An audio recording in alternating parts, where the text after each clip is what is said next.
This is the PMP and the Snap. Sneak in a quick lesson into your busy schedule so you can pass that exam. Let's snap in. Hey there, project pros. Welcome back to PMP and the Snap, where we break down project management concepts faster than your boss can say, let's just add one more feature. I'm your host, Kaye B, and today we're diving into a crucial part of project success, the defined scope process. If you've ever been in a project where no one quite knows what's included, or worse, what's not included, then buckle up because this episode is for you. Before we dig into inputs, tools and techniques, and outputs, let's do a quick recap of scope management so we're all on the same page. Scope management ensures that your project includes only the work that's necessary to meet the objectives. It prevents unnecessary work, keeps stakeholders aligned, and helps avoid that dreaded scope creep. It consists of 6 processes. Number 1, plan scope management. This lays out how scope will be defined, validated, and controlled. Number 2, collect requirements. This gathers stakeholder needs and expectations. Number 3, define scope. This transforms requirements into a clear, detailed project scope statement, which is today's focus. Number 4, create WBS or work breakdown structure. This breaks the scope into smaller, manageable components. Number 5, validate scope. This ensures deliverables meet stakeholders' expectations. And finally, number 6, control scope. This monitors scope changes and keeps the project aligned. Now, let's talk about defined scope, where we take all those collective requirements and turn them into something actionable. The defined scope process is where we develop a detailed description of the project and product. It's all about setting boundaries. What's in, what's out, and what success looks like. Why does this matter?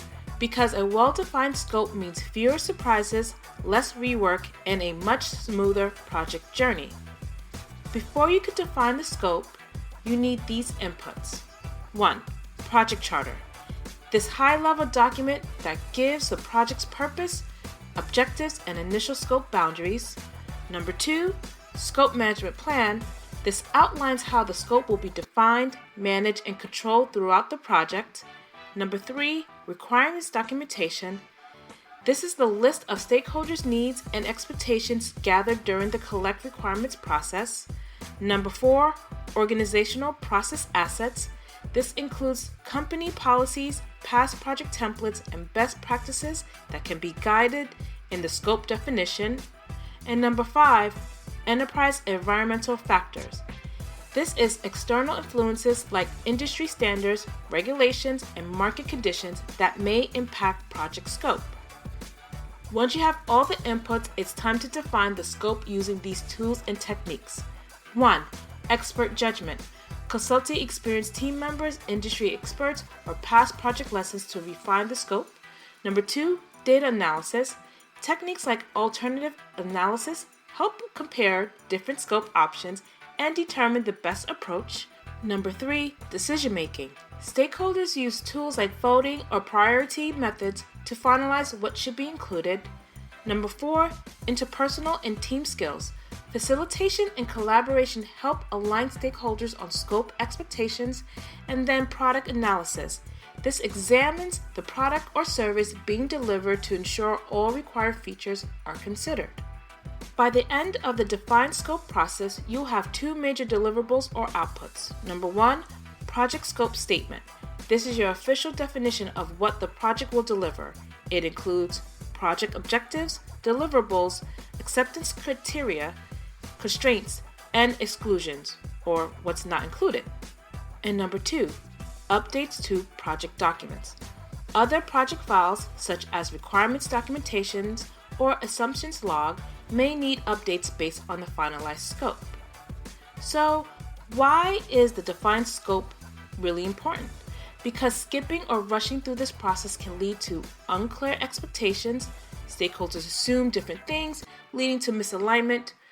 It could also lead to scope creep, uncontrolled changes that stretch the project beyond its limits, or project failure, delivering something that doesn't meet business needs or stakeholder expectations.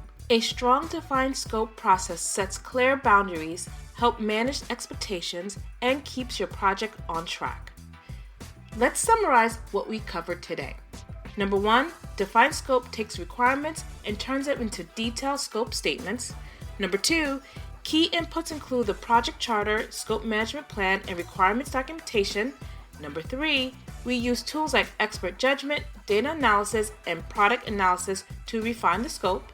And number 4, the major output is a project scope statement, which defines what's in and what's out of the project.